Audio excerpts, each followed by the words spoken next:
Halo sobat pajak semua, Anas di sini. Di episode kali ini kita akan membahas mengenai pajak. Kita coba untuk berkenalan dengan pajak, apa itu pajak. Sebenarnya kita sudah lama berinteraksi dalam kehidupan sehari-hari dengan pajak. Contohnya apa? Contohnya misalkan ketika kita masih di sekolah dulu, di SMP atau SMA, itu pasti ada yang namanya iuran kelas. Iuran yang wajib dibayarkan oleh seluruh anggota kelas, oleh siswa setiap bulannya yang nantinya dikumpulkan di pengurus kelas, dan kemudian pengurus kelas tersebut itu akan mengelola uang tersebut untuk kemudian digunakan untuk memenuhi kebutuhan kelas. Ataupun iuran-iuran lainnya, misalkan iuran di organisasi, iuran di masyarakat, ataupun iuran-iuran di tempat lainnya. Sebenarnya iuran-iuran ini itu ya sama dengan pajak lah. Pajak iuran tersebut nantinya akan dikelola oleh pengurus dan digunakan untuk memenuhi kebutuhan organisasi tersebut, untuk memenuhi kebutuhan masyarakat, untuk di lingkungan, dan untuk intinya adalah untuk memakmurkan, untuk memenuhi kebutuhan para anggotanya, ya kan, seperti itu. Nah, lalu bagaimana pengertian pajak menurut undang-undang?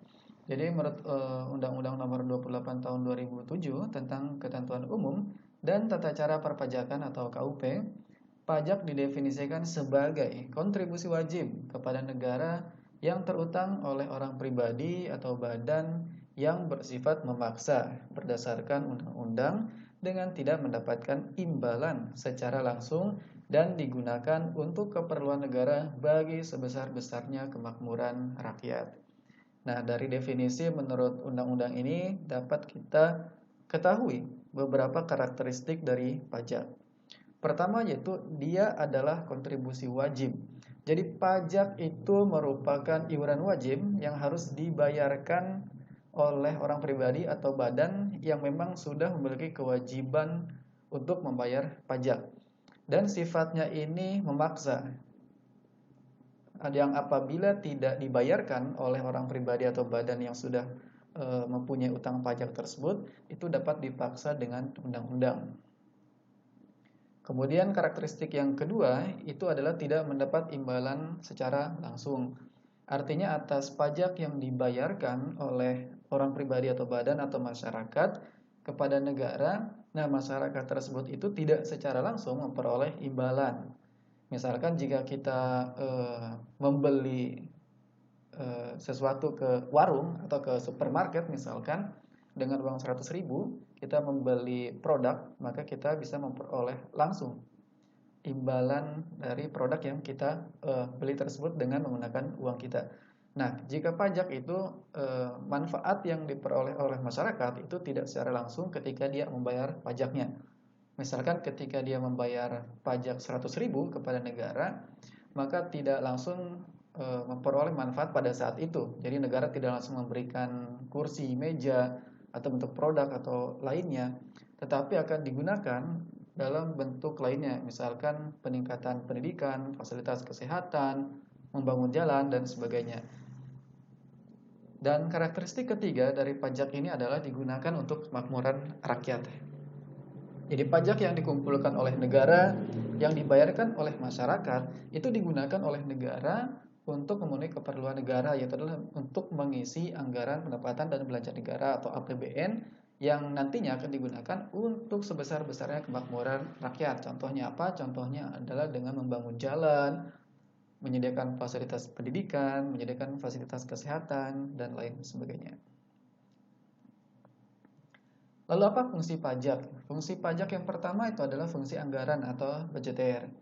Jadi kan negara itu punya anggaran pendapatan dan belanja negara. Nah, 50% lebih anggaran pendapatan dan belanja negara tersebut itu dipenuhi dari sektor perpajakan. Sehingga kemudian pajak ini memiliki fungsi anggaran atau budgeter.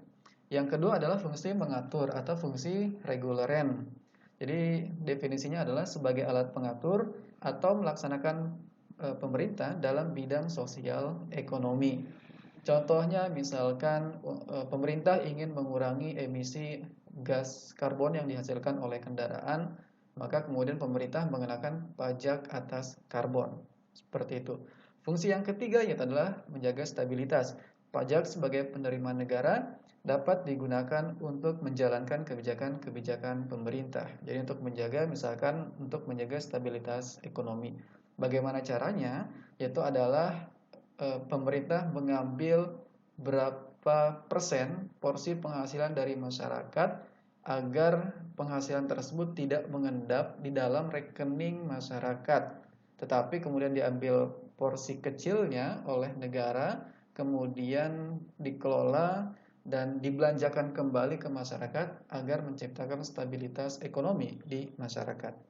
Fungsi yang keempat itu adalah redistribusi pendapatan. Penerimaan negara dari pajak digunakan untuk membiayai pengeluaran umum dan pembangunan nasional, sehingga dapat membuka kesempatan kerja dengan tujuan untuk meningkatkan pendapatan masyarakat. Jadi dengan pajak yang kemudian dikumpulkan oleh negara, dikelola oleh negara, kemudian negara itu membelanjakannya untuk membangun industri misalkan, atau untuk menciptakan lapangan kerja, sehingga dapat menyerap banyak tenaga kerja, sehingga kemudian pendapatan itu dapat terdistribusi kepada masyarakat.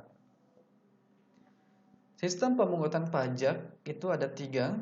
Pertama itu adalah Official Assessment System. Pengertiannya adalah suatu sistem pemungutan yang memberi wewenang kepada pemerintah atau fiskus untuk menentukan besarnya pajak yang terhutang oleh wajib pajak. Official assessment dalam sistem perpajakan kita, contohnya misalkan dalam penerbitan surat ketetapan pajak atau SKP yang diterbitkan oleh pemeriksa pajak. Jadi dari hasil pemeriksaan pajak kemudian terbit SKP yang besarnya itu ditentukan oleh pemeriksa atau oleh fiskus. Apakah nanti nilainya itu kurang bayar, nihil, atau lebih bayar, sehingga bisa dikatakan itu merupakan official assessment system.